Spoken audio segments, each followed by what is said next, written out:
Good afternoon, everyone. I am Dr. Cheryl Maurana, and I have the privilege of serving as the founding director of the Kern National Network for Caring and Character in Medicine, or the KNN. Today, we welcome you to the second session in our discussion series, The Medical Profession Through the Lens of Human Flourishing. Next slide, please. Working with our 7 founding members, shown here, the KNN ultimately aims to promote human flourishing. We do so by fostering caring and character within the medical profession, connecting, convening, and catalyzing efforts within health professions education, practice environments, and beyond. Next slide, please. This afternoon, we will delve into human flourishing and the medical profession in the context of crisis, such as the ongoing pandemic. Over the past year, many of us have wondered, to what extent is flourishing possible and equitable in trying times? And what resources, support, and actions can help us move forward toward strength and resilience? To help explore those questions, we have with us 3 wonderful presenters. As you'll see here, Reverend Krista Gregory leads the Center for Resiliency at Dell's Children's Medical Center. Dr. Daniela Lamas brings ICU and critical care experience from her work at Brigham and Women's Hospital. Dr. John Tarpley has been a professor of surgery for many years in many locations, and today he joins us from the University of Botswana. Our moderator, Dr. Stawski of the Kern Family Foundation, will facilitate Q&A with our speakers after their presentations. Next slide, please. Before the presentations begin, there are a few brief instructions. For the best experience, please select Speaker View as shown here. To submit questions along the way, please send a chat directly to Q&A. While this will help today's session run smoothly, let us also offer grace to one another as we join the discussion from across states and countries. We'll hear first from Dr. Daniela Lamas. Dr. Lamas, I will turn the presentation over to you. Thank you so much. Had a moment of not unmuting myself, which is funny because we have clearly grown very, very used to Zoom and yet still struggle.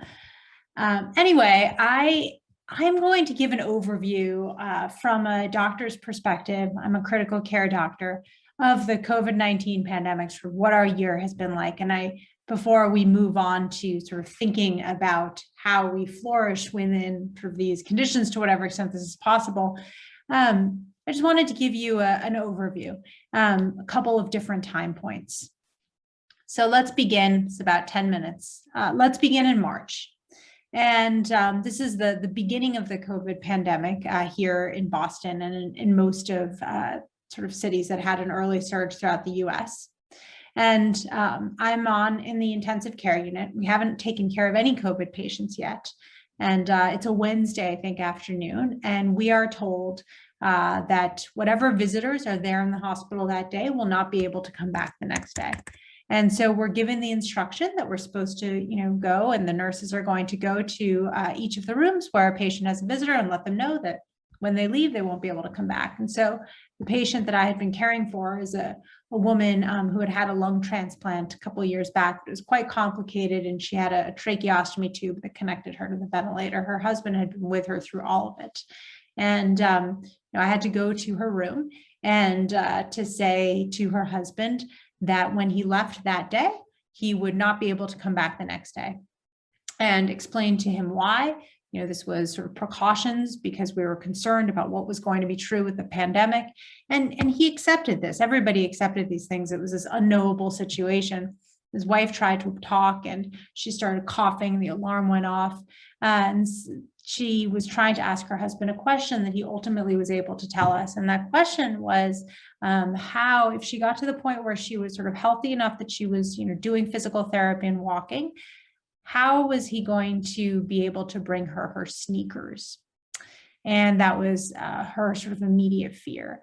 And there was also the deeper tragedy that this was the person who was always at her bedside. She was going to be alone, but in this moment, she was really afraid of this practical thing. And we kind of floundered. How would she get her sneakers? I guess he could leave it in the lobby. Was he allowed to leave it in the lobby? Would he mail it? Do people even go to the mail in the setting of COVID? And so there was this sort of strange moment where, I was sort of having this incipient awareness of the fact that we were going to be reaching situations, and this was a small one that was not life or death, but it was also big to this family, and that we were going to be reaching situations that we were sort of ill-equipped to handle. As the weeks sort of passed, we obviously started to care for patients with COVID. The realities of the limited visitor situation became true. All of these things that you all have seen in the news, and there was tragedy there, but there was also the acuity. There was the feeling of movement. We were in it, things were happening. And there were sort of horrible moments by a person's bedside, wondering what memories their family will be left with. But at the same time, there was that acuity, and the acuity is almost easier to deal with. And so fast forward sort of over the summer, we had as a lot of places did, the COVID did surge throughout some areas of the country. Here in Boston, here in the Northeast, there was sort of a plateau.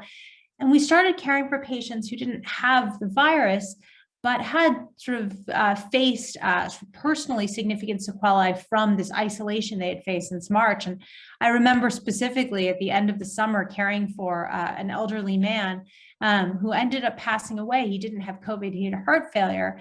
But as we were putting in lines and tubes into him, we learned that he had not really been outside and he hadn't seen anybody since March. And so we had this moment of sort of horrifying realization that what we were doing to him, these procedures at the end of life, were likely the the first time that he had physical contact with anybody since March. Sort of the depth of that isolation was something that we started to see, and the repercussions of people coming in with overdoses, alcoholism, sort of suffering in all sorts of different dimensions. Fast forward to the fall, late fall, early winter, really, so after Thanksgiving, Christmas, where we start having another surge here in the Northeast.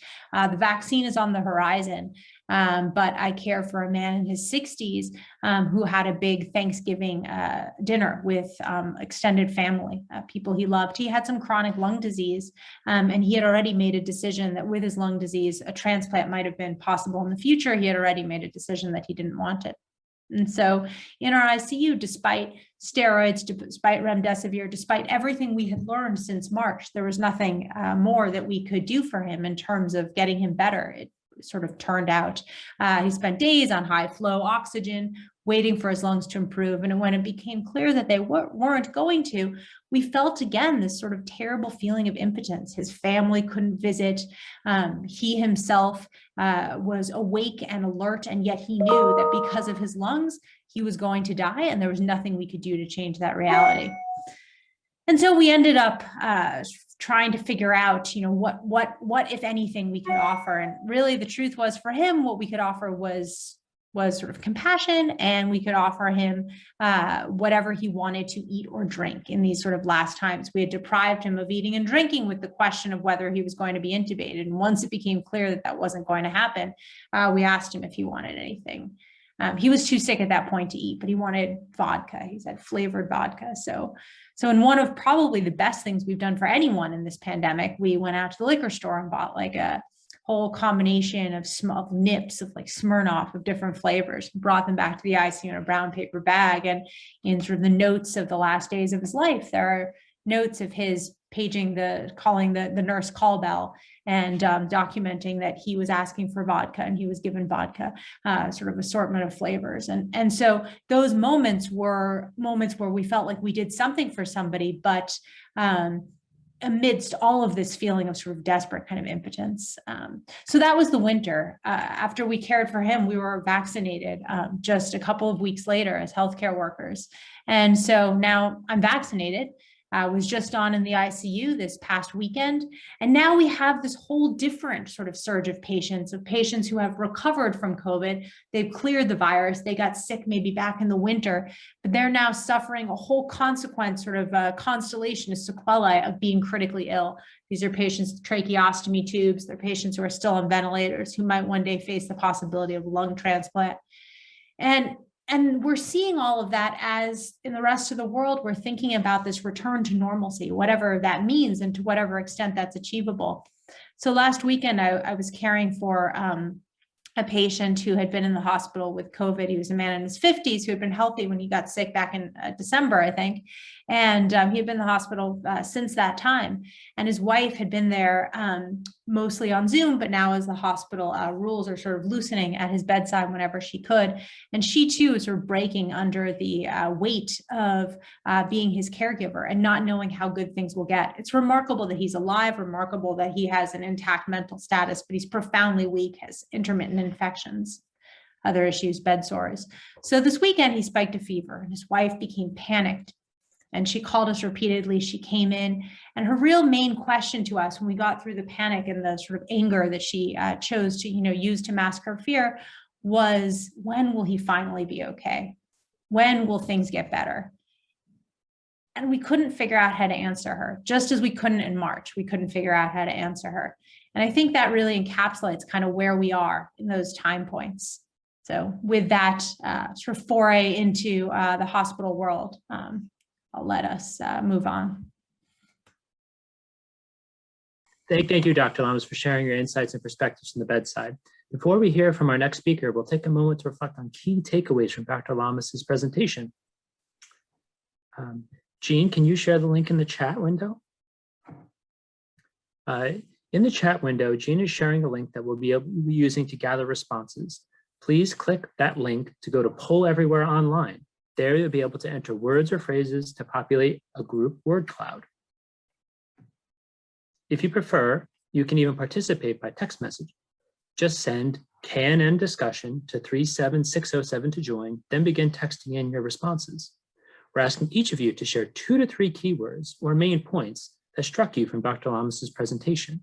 If you'd like to enter a phrase, please put a tilde between the words instead of a space to keep the words together in the word cloud. You can typically find the tilde next to the number 1 on your keyboard. You may need to hold Shift to access it. I can see we're starting to get some responses already.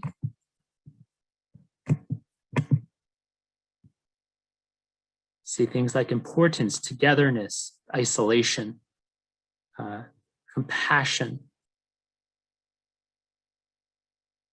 Passion and isolation right now are coming out as some of the most prominent to see. Sadness, creativity, fear, empathy. This is really wonderful. Keep your responses coming in.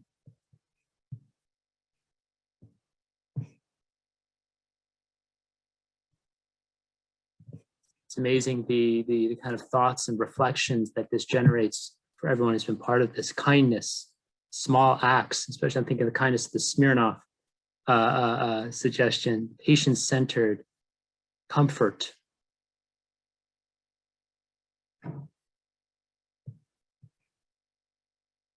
Importance of togetherness, resilience.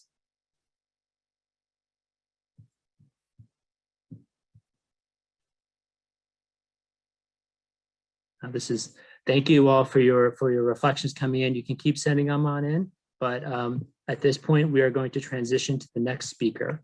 So wonderful. So thank you for sharing. And next we'll hear from Dr. John Tarpley, who'll be sharing thoughts from his many global health experiences. Dr. Tarpley, take it away. Good evening, Chris, and good evening to all of you, at least evening here in Habaroni. The title of the program is The Medical Profession Through the Lens of Human Flourishing, Seeking Strength in the Times of Crisis. Flourish is actually a verb from 1300 Common Era related to blossom and to grow. I, for one, subscribe to the aphorism that you are what you read, not so much what you eat. And I have selected 4 interconnected words or themes that derive from both my life experiences plus 2 papers, a book, and a Harvard Gazette piece that I have read during my 2.5 years here in Gaborone so far. If you would like the references, also a prayer for a pandemic, which I noticed in a church bulletin this past Sunday, please email knn@mcw.edu, and that link will be up on the final slide. And then we'll send a Word document that has the references and has the prayer. So I think it's only right that I do a kind of a conflict of interest. I'm from a Christian background. I tell people that I'm a beer drinking Baptist with a lowercase b, and kind of think about Will Campbell and Wendell Berry in that niche, if you would. The 4 words that I picked were religion, which I'm going to say is a surgically related word, framing, which is a term I did not know until a year or 2 ago, joy, and then relationships. So the word religion comes from Latin words re plus ligio, re plus ligio, and there's a major address by Andrew Sims, his presidential address for the Royal College of Psychiatrists in England in 1994, where he talks about the derivation, and he basically says what binds you and what holds you together. And so the cognates in surgery and for surgeons are like ligature and ligament. So if you are a basketball player and you blow your anterior cruciate ligament, you can't run and jump and rebound and play the game. On the other hand, if you're like Sebastian and you're bound to a tree and people are throwing spears and arrows at you, your religion can imprison you and endanger you. So religion can both free and mobilize you, and it can also imprison and bind you. So that's one word that we may well come back to, because when we talk about meaning, kind of what is your anchor, what is your foundation, what drives you, and I'll come back to that later on. So framing is a word that I first heard from a presidential address by Selwyn Vickers, who is at University of Alabama, Birmingham. He's a surgeon, and he entitled his presidential address, Lessons Learned from Mentors and Heroes on Leadership and Surgical Resilience. And he talked a lot about grit, which he said was the acronym for growth, resilience, which is one of the terms we're going to be talking about, intensity and tenacity, really perseverance and persistence and just hanging in there and hanging on and continuing in that direction. The next word that I had really relates to joy, and a book that I just picked up from 2016 is a really been an important book for me, and it's by His Highness the Dalai Lama and Archbishop Desmond Tutu, and the book is entitled The Book of Joy, Lasting Happiness in a Changing World. Tutu talked a lot about Nelson Mandela and his imprisonment for 23 years, much of it on Robbins Island outside of Cape Town, which I visited. I'm living about 12 or 15 kilometers from the South African border at present, and I go to Cape Town frequently. So Mandela emerged 23 years later, not seeking revenge, but reconciliation. And I recommend Mandela's book, The Long Walk to Freedom, to all of you. But the Dalai Lama himself commented, started out the conversation, said, wasn't it a tragedy about Mandela? And Tutu said, well, au contraire, he went in an angry, troubled man who wanted to have revenge, and he came out somebody who had the vision to lead his country and set up the reconciliation commissions in South Africa and actually set the foundation so that the country could go forward. And then the Archbishop asked the Dalai Lama, well, you've been exiled from Tibet for decades. You're not in your home country. You're here on a mountaintop in India, for heaven's sakes. And the Dalai Lama said, I could be bitter. I could be angry. I could want revenge, but I'm not. And he reframed his situation, stating that the only thing that he could control was himself and his thoughts. He could not control the Chinese, and he basically had to live with his situation and deal with it as best that he could in a positive manner, rather than let that destroy him. Tutu, it turns out, his father was an alcoholic who abused the mother. Tutu had a polio when he was a child and has like a withered right hand. As a teenager, he had TB, had hemoptysis, coughing up of blood, and was sure he was going to die. And now he lives with metastatic prostate cancer, but he exudes joy. His circumstances say that can't happen. The reality says, yes, it does happen. And that's in part because he reframes things and takes negatives and challenges and turns them into opportunities and a way to move forward. So I think that that's really an important, how do we frame things, and really what our base foundation belief and practices are actually help dictate those. So religion and framing and joy, these are all the first three words. And I would say that for the Christians, so I grew up in a Baptist church. My dad was a Baptist pastor, and so we had acronyms, and like Jesus was joy was Jesus, others yourself, and happiness is from happenings, while joy is from Jesus. For the non-Christian, I think you could say justice, or whatever is an important noun for you, but it could be justice, and then others, and then yourself, not putting yourself first on every occasion. C.S. Lewis wrote his book, Surprised by Joy, and joy is something that comes to one often unexpectedly. It's not something like you set out like a degree to work to earn, and it's often a byproduct. So the Book of Joy by Lasting Happiness in a Changing World, I highly recommend to you. The fourth word is relationships, and there's a TED Talk that has had 13 million hits that was delivered in 2015 by Robert Waldinger, who is at Harvard, as is Dr. Lamas. And in the Harvard Gazette, there was an issue that summarized a lot of the work that he and his group have done. And he talks about what makes a good life and lessons from the longest study on happiness, which has been going on for 80 years. So in 1938, it's still in the Depression, 268 Harvard men, sophomores. It was a male school then. It was during the Great Depression, and it was the study started looking at longevity and what's important about aging and different things like that. And the surprising finding from that study was that relationships trumped your genetics. It trumped your cholesterol level. It trumped your hypertension, and keeping your relationships in order was as important as anything that you could do for longevity, for health, for happiness, and that the people who kept their relationships in order by the age of 50 had the greatest longevity going to the age of 80. So close relationships, more than money or fame, are what kept people happy through their lives. And they said it was a better predictor of long and happy lives than social class, IQ, or even the genes. They got grant support from the NIH and now the National Institute for Aging and many other sources. And so the people have shown that the satisfaction with your relationship was a better predictor of physical health than cholesterol levels and other things like that.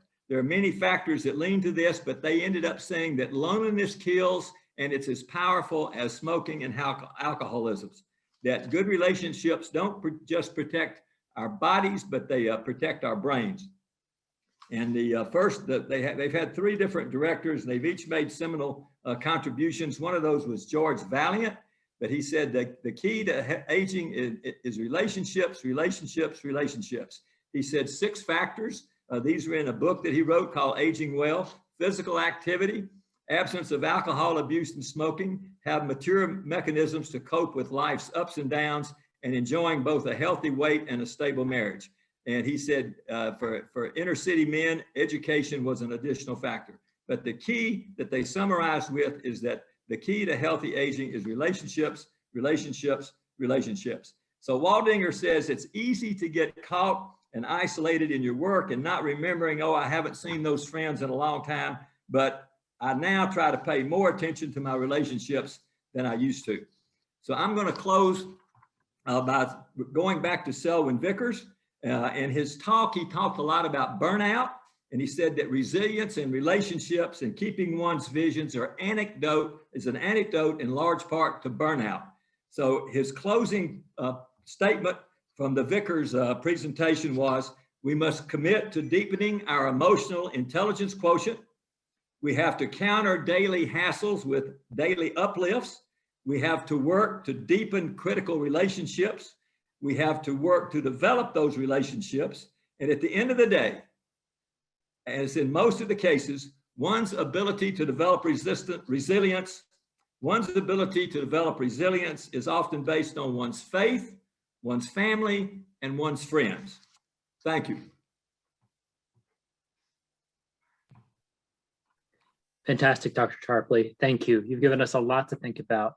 We'll take another pause to reflect on some of the main things from this portion of the session. Jean has also shared another link in the chat. And again, we invite you to share 2 to 3 words or key takeaways from Dr. Tarpley's presentation. Remember, to enter a phrase, please use a tilde between words. You can also join via text by sending KNN discussion to 37607. And we can see some of the things starting to emerge already. Relationships, framing, joy, vision, family, faith,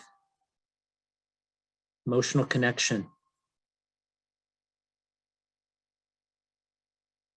purpose, meaning, support, daily hassles with daily uplifts, I like that.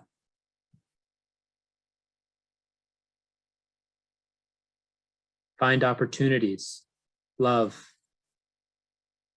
faith, vital, happiness,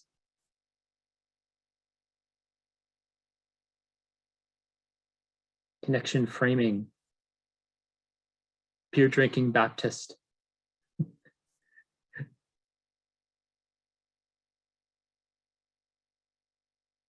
What is your anchor? Counter daily hassles.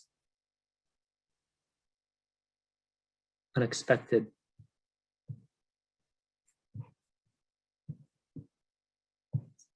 Thank you to everyone that has shared. Please continue to share so we can continue to populate it. But at this point, we'll transition to our last speaker. And I'll hand things over to Reverend Krista Gregory. Gregory, the floor is yours. All right. Hi, everybody. I am thrilled to be here with you. And I thought long and hard about what I wanted to bring you for this 11 minutes or so that I have. So what I'm going to spend most of the time doing is actually teaching you something that we teach in resiliency training here in Austin and virtually as well, because I wanted you to have something practical. That's a lot of what our program's about, is teaching people practical things they can do while they're in the middle of taking care of the COVID patient, or while they're in the middle of the difficult conversation, or while they're in the middle of trying to find their own grounding, their anchor, like someone put in the screen just a few minutes ago, in the midst of it happening. That's been a huge part of what we teach and what I found to be helpful, especially at what we've gone through in the last year. So I've been in healthcare for about 30 years at the bedside until we started the Center for Resiliency. So what I bring to you is really coming from a place of my own experience and knowledge too of what really works and what has worked for me, and things I wish I'd learned a long time ago. So I loved what Daniela shared about just kind of giving us the context of what it's been like to live through this in the last year, and some of those moments that many of us could resonate with as we heard her describe some of the patients that she saw. And I loved hearing from Dr. Tarpley as you just sort of think about this overall image of the interconnectedness that we have with the people around us and with our own stories.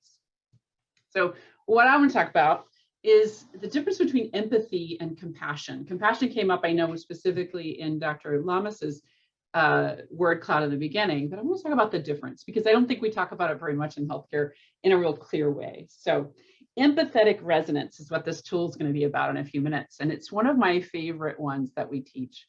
And I use it a lot at home, at work. I used it a couple of days ago in a difficult situation with a colleague, even in meetings when someone's really frustrating me or annoying me, or maybe it's even me. So, but a few comments about empathetic resonance. So human beings, as we know, are highly social.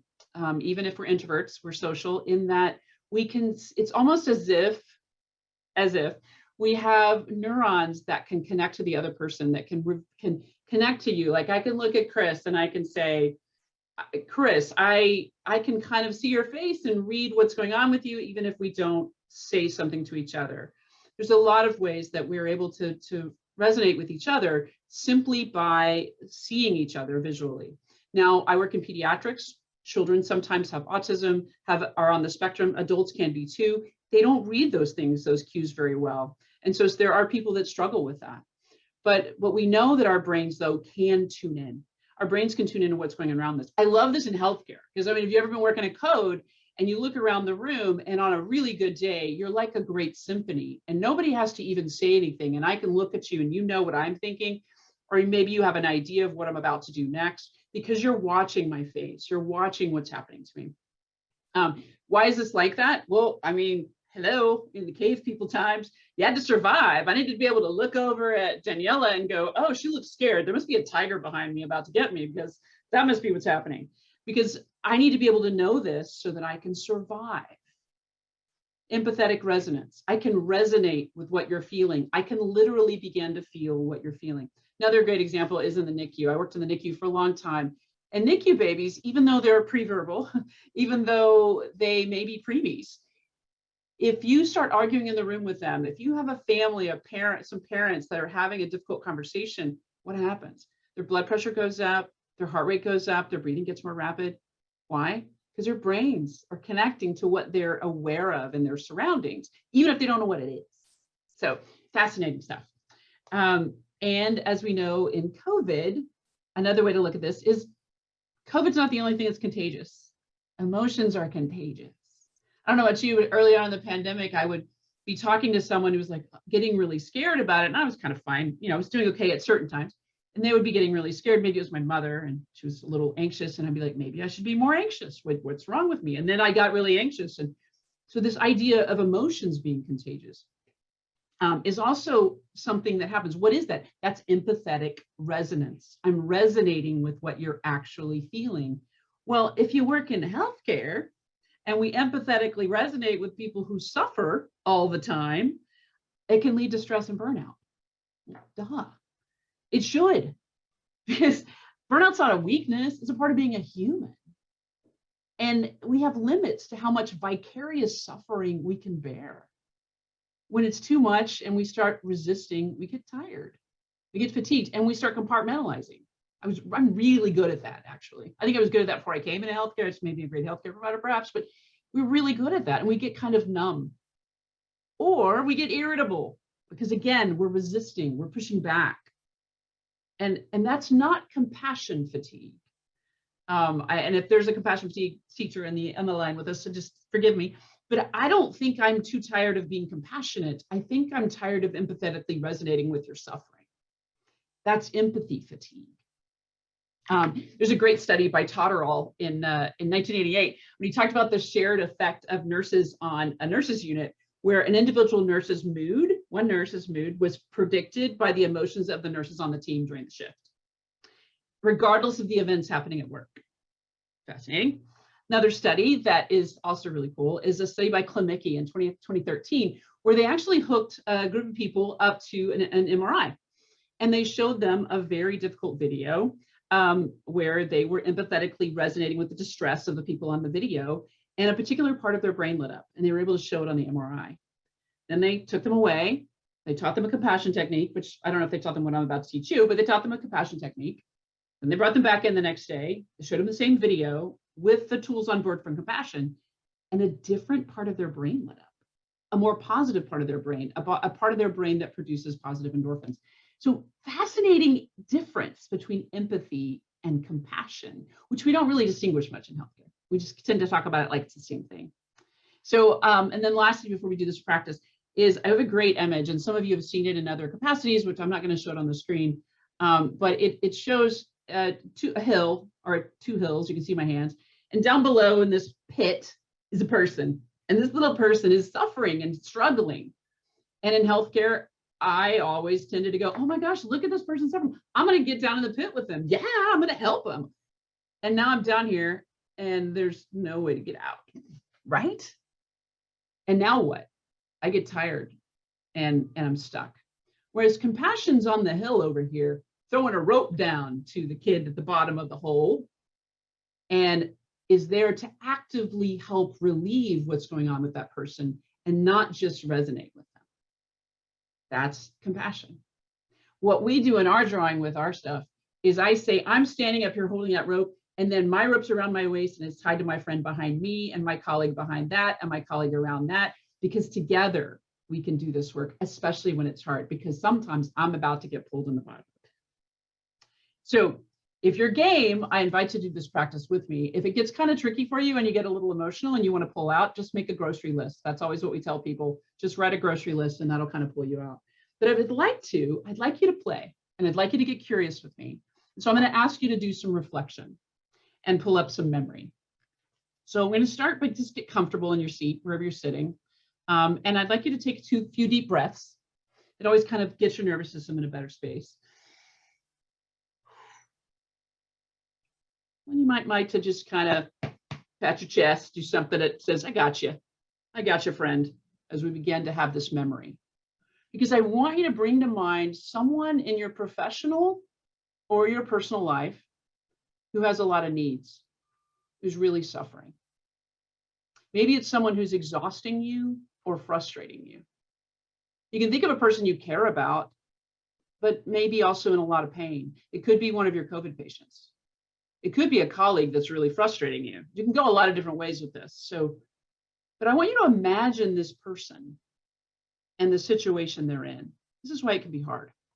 But I want you to go there just for a minute. We won't stay there long. Imagine this person in the situation they're in. You can pick anybody that's exhausting you or frustrating you, who's in pain, who's struggling.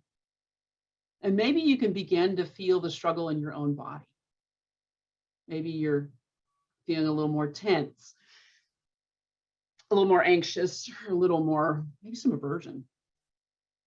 And listen to the following words. Everyone's on their own life journey. I'm not the cause of this person's suffering, nor is it entirely within my power to make it go away, even if I wish I could. Moments like this are difficult to bear, yet I will still try to help if I can. I want you to notice the sensations and the emotions that you're experiencing right now, and begin to breathe a little deeply, a little more deeply. Yeah. And start to focus a little bit on the inhalation. Just imagining like you could fill up your whole body with compassion, because it's really hard to be with this person.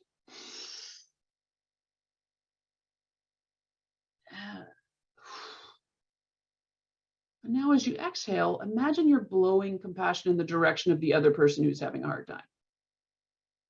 Maybe they're causing you pain. Again, if you need to settle yourself, you can make a grocery list or stop doing this for any time. If not, I want you to continue breathing in compassion for yourself, because it's hard, and out for the other person. Allowing your body to kind of breathe naturally, letting your body breathe itself.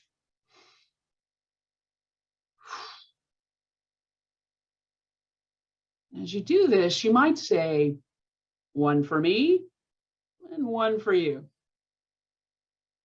In for me and out for you. If you find there's another person that needs some extra compassion, maybe the person you're thinking about, or maybe someone else in the scenario, or maybe you do, because this person is really stressing you out. If you were thinking of a person that's frustrating you. So sometimes it's 10 for me and one tiny one for you. Other times it's in for me and 3 for you. And if it's hard to send compassion to the other person, take a moment to focus just on yourself. Filling your own cup with compassion first and then offering some more to the other person. It still works. Now I want you to scan your body for any areas of tightness or discomfort that might still be there. And imagine sending compassion into those parts of your body as you inhale, into your shoulders, your neck. Sending compassion out as you exhale.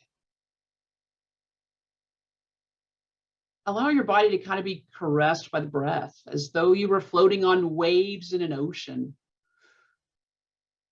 The ocean of compassion is limitless and can hold all suffering even your own. And now I'd like you to listen to the words again. Everyone is on their own life journey.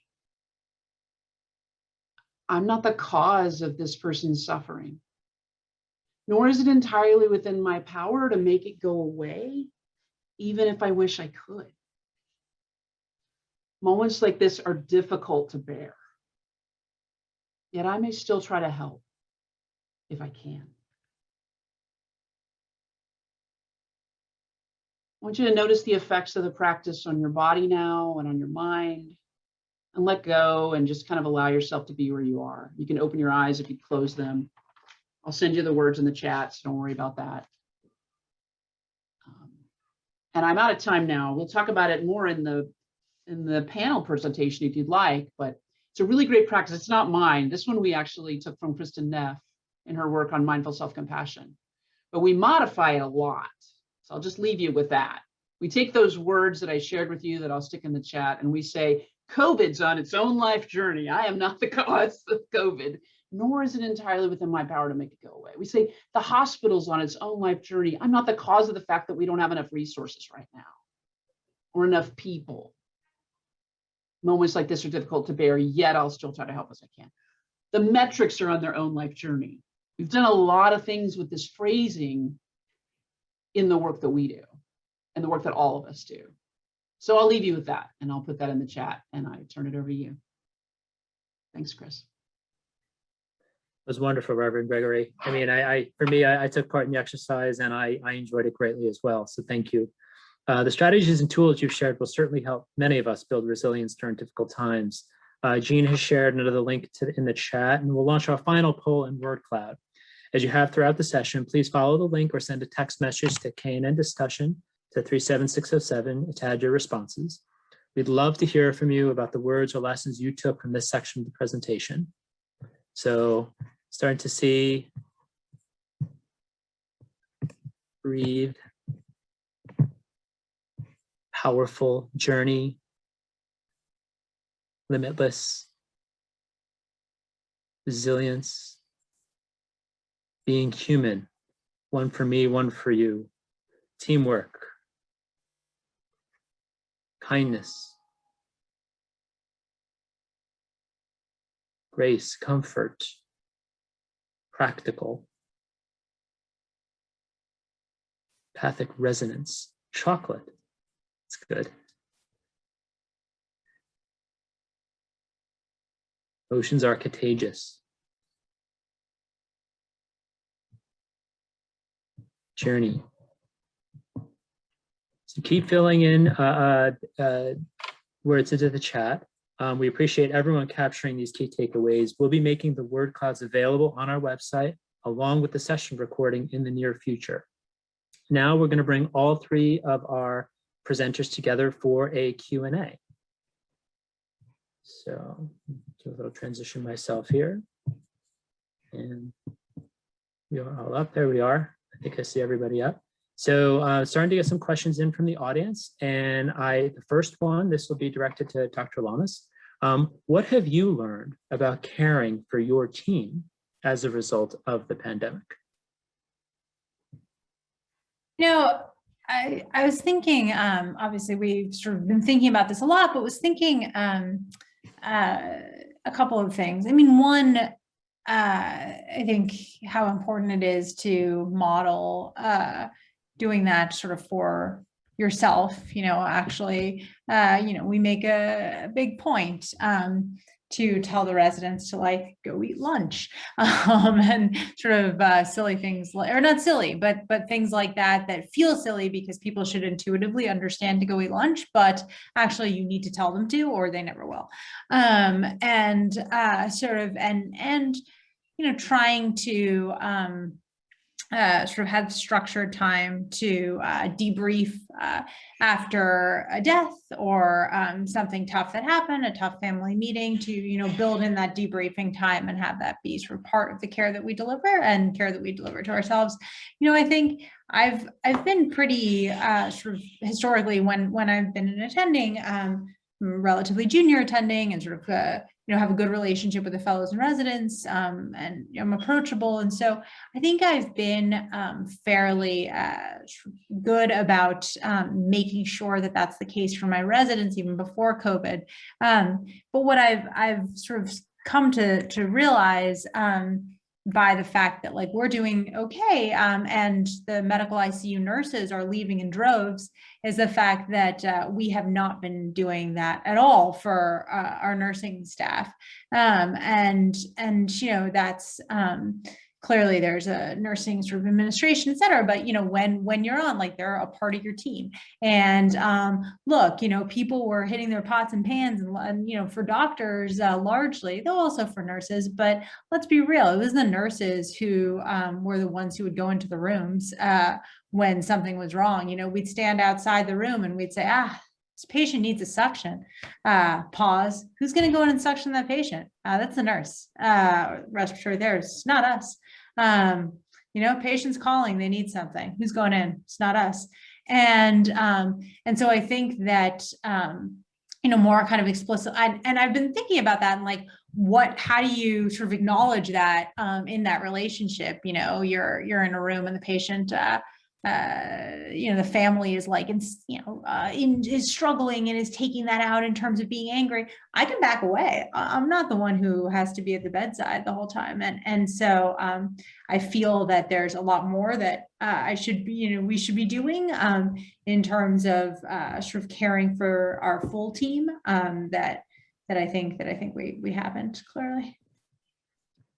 Thank you for that. I mean, I think that really shines a spotlight. Right? Sometimes we talk about the doctors and the clinicians, but it's nurses as well that are a key part of everything that goes on in the care of patients. So really thinking broadly about the team and how you can bring caring and compassion and support for everyone who's involved in patients. So thank you for your response, Dr. Lamas. This next question goes to the Reverend Gregory. How can we facilitate empathic resonance among our teams to help build capacity? I'm going to kind of come at this maybe differently. I don't think we have to facilitate empathic resonance. I think we're doing it. I think that's the problem. I mean, not the problem, but that's why we're struggling, because we care so much. I think the issue is kind of like the practice. We have to recognize this is their stuff. This is their journey. Like we kind of use that phrase in our culture here to be like, oh, they're on their own life journey. And either it's, oh, they're on their own life journey, or this is their illness. Like, this is really theirs. And even though I may have to call them to cancel their surgery, and this is a horrible moment for them, I can't control that. And so that idea of recognizing that we are empathetically resonating, but taking the opportunity to also let it be theirs, so that I know this is really hard for me to be with you, and I can still care. Because if we jump in the pit with them and we just empathetically resonate, we don't get out. So I think I don't need to encourage empathetic resonance. I think we're already doing that. That's why we're in healthcare. We're all pretty good caregivers. We got that down. It's how do I find the boundary between me and you, out of respect for you. That's your journey. I can be alongside you, but it really belongs to you. And so in order to maintain my own strength, I need to be separate enough that I can actually care. And I think we struggle to understand that. I think that's why it's so difficult.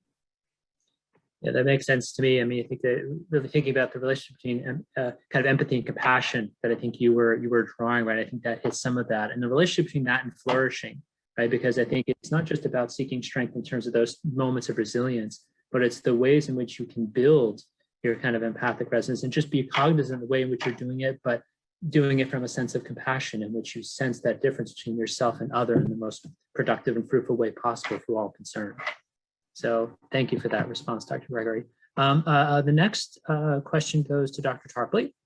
I'm fascinated by the way in which you are bringing together both the power of relationships and reframing for resilience in times of crisis and difficulty, as well as highlighting the role that religion and spirituality can play as a factor in that process.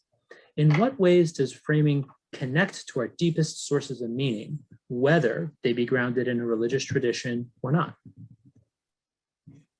Thank you, Chris. I've talked about framing a bit and won't repeat all of that. Whenever I hear the word meaning, I kind of think of Viktor Frankl in Search of Meaning. He's written a lot, and people are very familiar with him. So I'm just going to say, you brought up a deep source of meaning. I think first, do we have it? Do we recognize it? What is it? And it goes back to, what are we bound to? What is our anchor? What is our foundation? What are our core values? So at a conference in the late 70s, someone from Zaire, as it was called then, DRC, basically had a quote from Zaire that basically said, we all have that degree of freedom to decide whose slave we're going to be. And really, are we about power and possession and position and these sorts of things? Are we more about people and relationships? And I call it the Amharats, the people of the land, the peasant farmers, the have-nots, those folks. So I think that materialism, for me personally, materialism and possessions are akin to salt water, and kind of like the more you drink, the thirstier you get. Somebody asked Rockefeller, how much was enough? And he said, just a little bit more. So I maintain that the getting's in the giving, and that we can't outgive God. And I think it comes back to us. There's a verse in the Old Testament that basically says, he who waters will be watered. So I think that your core values are going to dictate how you frame things. And I think that I learned this from Mary Lou O'Gorman, a Catholic chaplain at St. Thomas Hospital, and among others. But she basically says we live life in prospect and we interpret it in retrospect. And I think as we go forward, we don't know how this is going to play out. As we get older, as I am, and we look back, we see some things that were really apparently negatives that turned out to be positives. You didn't get your first choice of residency, you didn't match in your residency perhaps, and then you press on, you grow from that. I'm an avid sports fan. Vanderbilt was down 4-0 in the fourth inning on Sunday, and they came back and won 7-4 in the last middle and late innings. And that's going to stand them in good stead for the rest of the season, because they know that, we were down at halftime, but we could win it in the second half, to switch metaphors from baseball to football. So that's what I would say to that piece. I think your worldview, the lenses that you wear are really important. And I think that they're going to affect how you frame things, if you frame things, or if you don't frame things. Thank you, Dr. Tarpley. The next question goes to Reverend Gregory. How can using tools for compassionate self-care help someone not just endure a crisis in the moment, but also be used to support longer-term growth and flourishing, both as a person and a healthcare professional? Yeah, just since that I introduced you with this one tool, just in using that as a reference.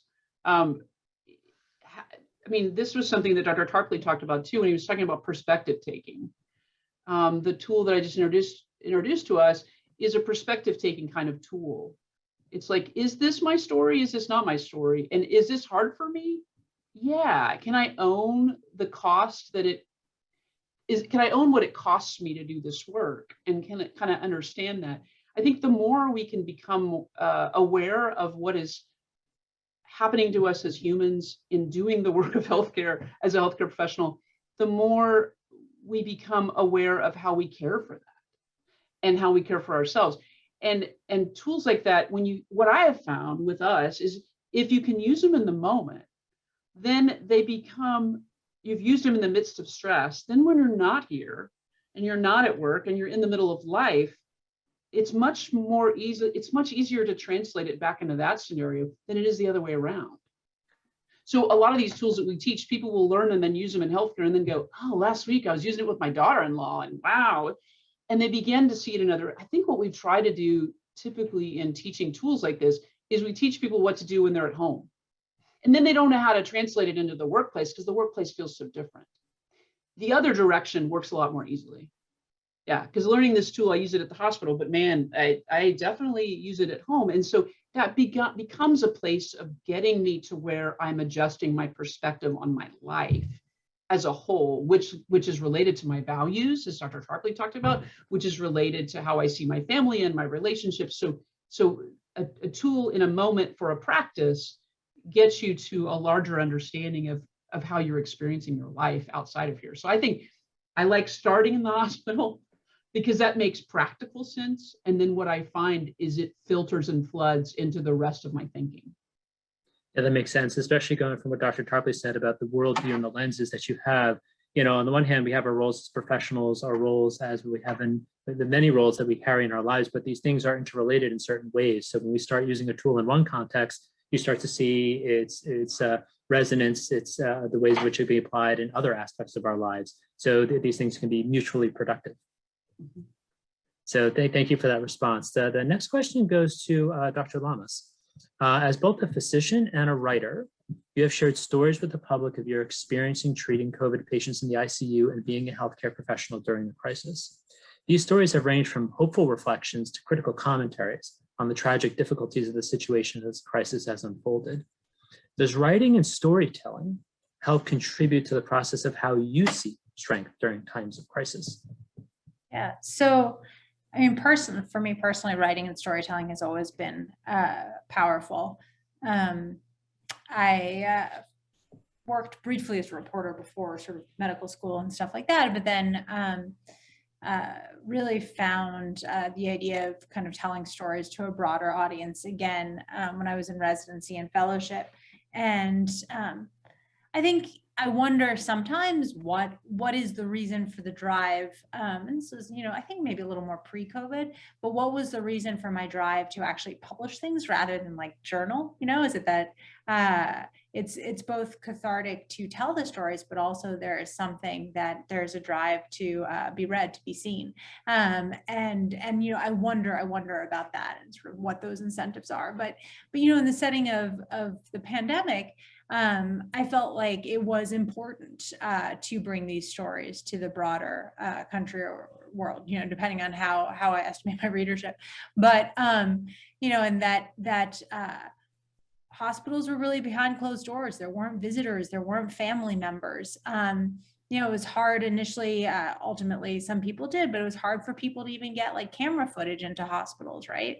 And so being able to tell those stories, if not in pictures, to me felt like an important service. And I felt like I was fortunate to have sort of relationships with papers, et cetera, that made it less hard. That you can see, tons of doctors were telling their stories at this point. And so there was a part of it that felt like it gave me another kind of purpose, like I am here in this time and I'm going to show it to you, which for me was quite sort of personally valuable. And then I think that's sort of from the nonfiction standpoint. I also do some fiction and find that to be really valuable as well, just in terms of, catharsis of sort of finding a story that was in the hospital and then retelling it, obviously with like a different outcome and more drama or different drama, TV drama. And so all of those things together, for me, have been a real antidote to burnout for sure. Thank you for that response, especially to thinking about the relationship between writing, that you have a platform to do these things publicly, but for many, just journaling, reflection, ways in which to kind of decompress and to process, to express. These things can have a substantial impact on your ability to gain strength in times of difficulty. So with that wraps up our Q&A portion of the session. Thank you to all three of you for your presentations and for your responses during the Q&A session. At this point, I will turn it over to Cheryl Maurana for closing remarks and to transition us over to the breakout groups. Thank you, Dr. Stawski, and we are very grateful to our wonderful presenters and the partners and the generosity of the Kern Family Trust and the Kern Family Foundation who make the work of the KNN possible. We will be opening breakout rooms with individual speakers in a few minutes, but now I'd like to move to the closing portion of our main program. And on behalf of the board and the entire KNN team, thank you for taking time to join us today. After the program, you will receive emails with the link to the materials and a post-event evaluation. Please take a moment to complete it if you're able. We greatly value your feedback and use it to guide future sessions. On the note of future sessions, our August 3rd event is Social Justice, Health Equity, and Human Flourishing. Are we all included?